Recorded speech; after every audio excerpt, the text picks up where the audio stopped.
Така, добър ден на всички. Днес в това видео ще се опитам да ви представя Vim. Що е Vim? Vim е един текстови редактор, който се използва в обвивката на Linux най-често. Може и да се използва в Windows. И защо трябва да показвам един текстови редактор? Защото има доста плюсове, които могат да изпъкнат пред обикновените среди за разработка на софтуер. Аз самия ги усвоявам в момента, но нищо не пречи да покажа един от туториалите, които са вградени в самия редактор и дори преведени на български.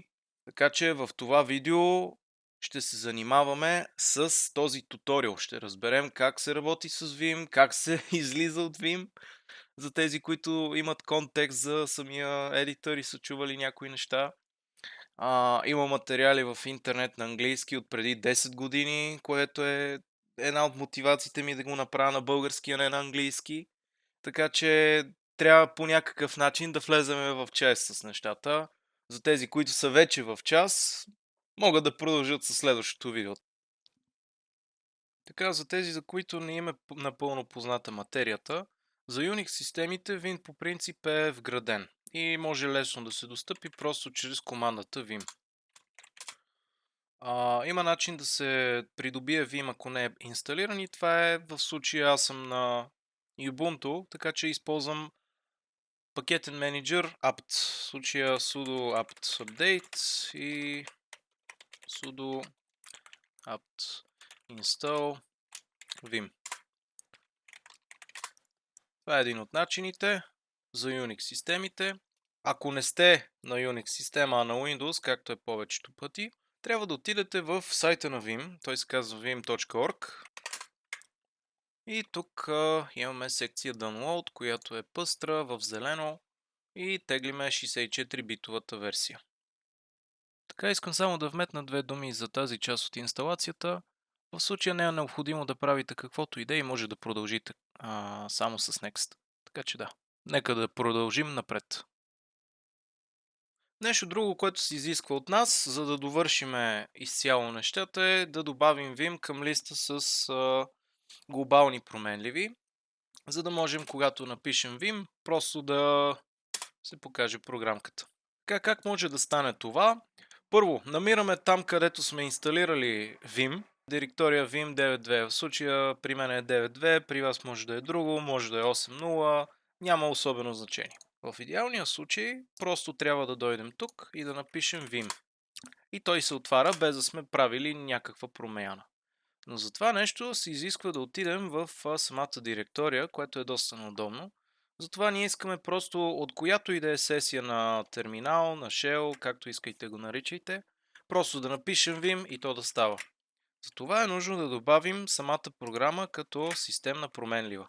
За да можем да добавим която и да е програма като системна променлива, идваме тук в старт менюто, пишем env. Показва се този прозорец. В секция System Variables търсим path и просто добавяме Vim 9.2. Той вече е добавен при мене, така че даваме OK, излизаме от тук, отново CMD и трябва да напишем Vim. Защо го правиме това? Тази сесия, която бяхме отворили до сега, да кажем, че не е имало добавен Vim и съответно сесията не може да прочете динамично това, което е направено като промяна, затова трябва да отворим нова сесия. Продължаваме към Linux. Така, и сега нека да отворим Vim.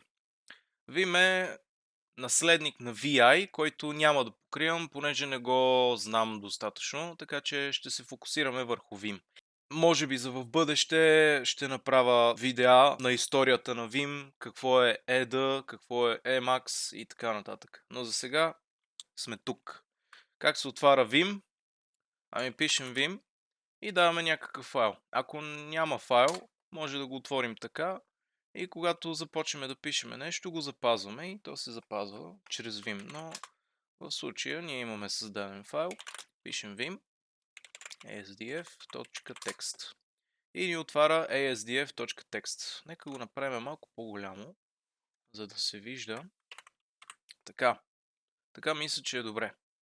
След като сме влезнали в Vim за първи път, ние се намираме в така наречения нормален мод. Нормалният мод представлява просто начин, по който ние разполагаме с курсора и с движенията и ние можем да движим курсор през текст, без да правим някакви промени върху него.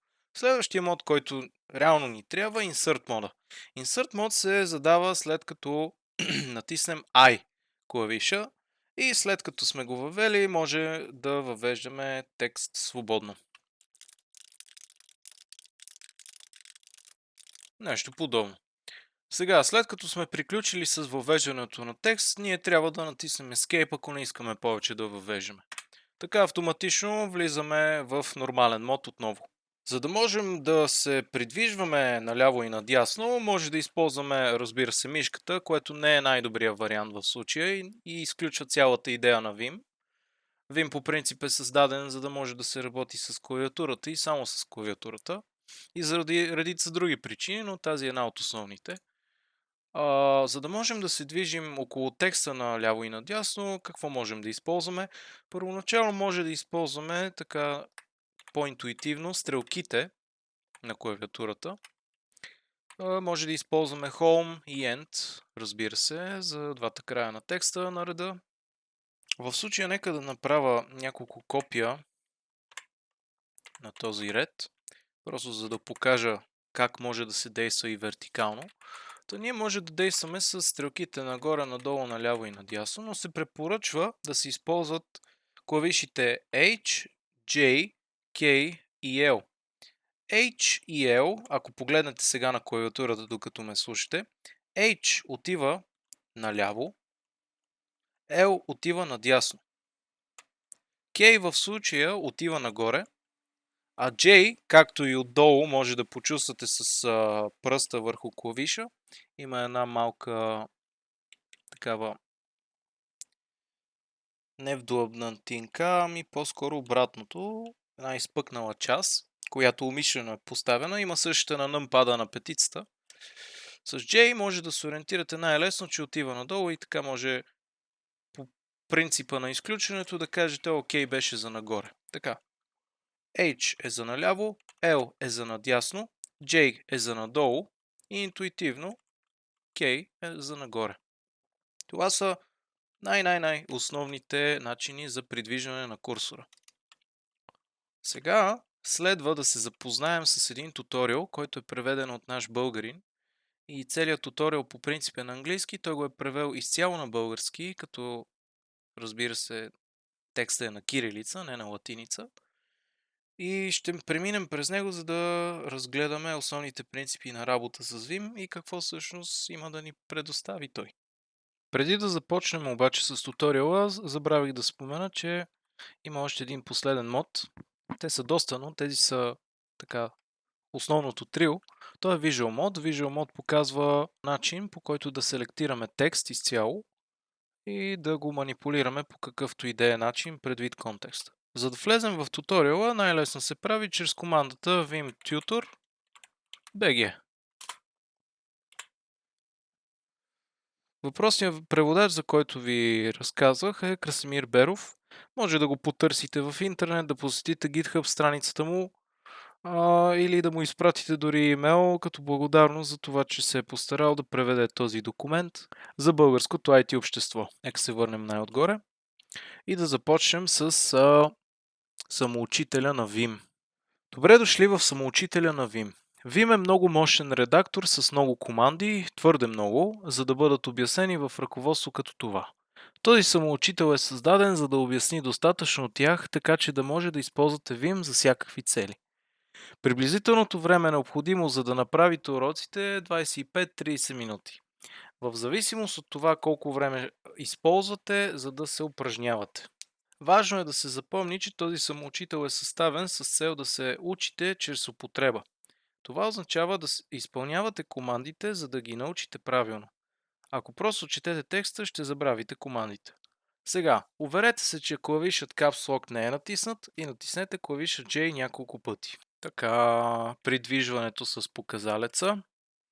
Ние вече го покрихме, така че може да продължим напред. За всеки, който ми е интересно, разбира се, окуражавам го да го отвори този документ, този файл и да направи туториала сам. Даже това е най-доброто, което мога да кажа в това видео. От всичко, което ще кажа. Така, излизане от Vim. Значи, накратко, за да се излезе от Vim, аз в случая направих някаква промяна, искам да изляза и то не ми дава. Окей. В случая трябва просто да изляза, като му кажа уж, че е на сила, force, и той излиза. Така, продължаваме. Промяна на текст, изтриване и delete. Придвижете показалеца до реда до по-долу, означен с стрелка. Окей. За да поправите грешките, придвижете показалеца върху буквата, която ще триете. Окей, да кажем, отивам на второто К. Натиснете клавиша X, за да изтриете нежеланата буква. Окей, това е удобно. Кравата. Повтарите стъпки 2 до 4, докато поправите изречението. С кравата скочи. Ето, сега използваме H и L. H и L. Скочи Хикс. Так, так, так.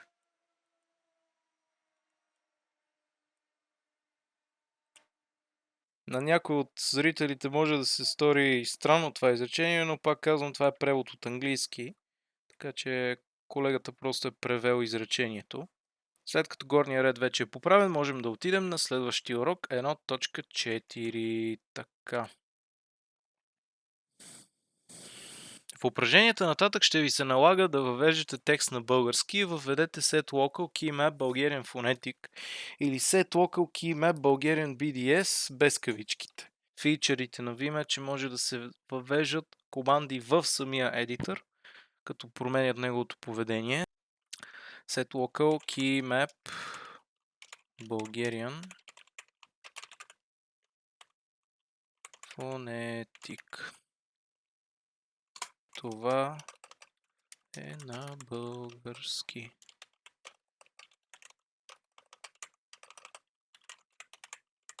Добре, окей.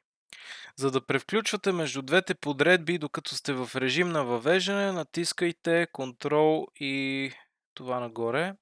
Дръжте натиснати Ctrl и Shift и натиснете апострофа, т.е. степента. Степента е под шестицата на най-горния ред с цифри. Ctrl Shift и виждаме как има промяна. Едно фо се показва. Това е за фонетичната клавиатура и това е за латиницата. Предполагам, това е латиница. Така.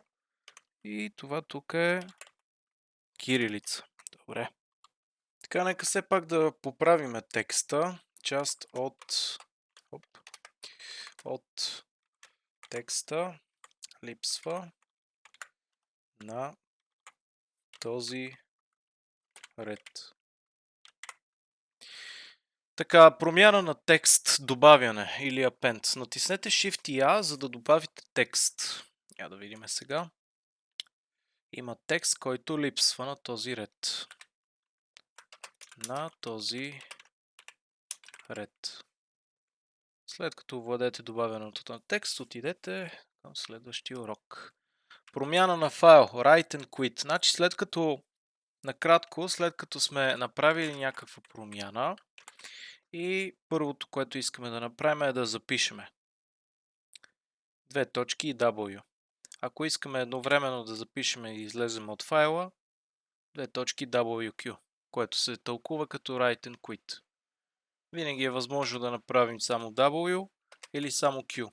Но в случай, ако направим само Q, ако сме направили промени върху файла, то ще ни каже, чакай сега, имаш някакви промени. И ни съветва, ако искаме да се махнем без да запазваме промени,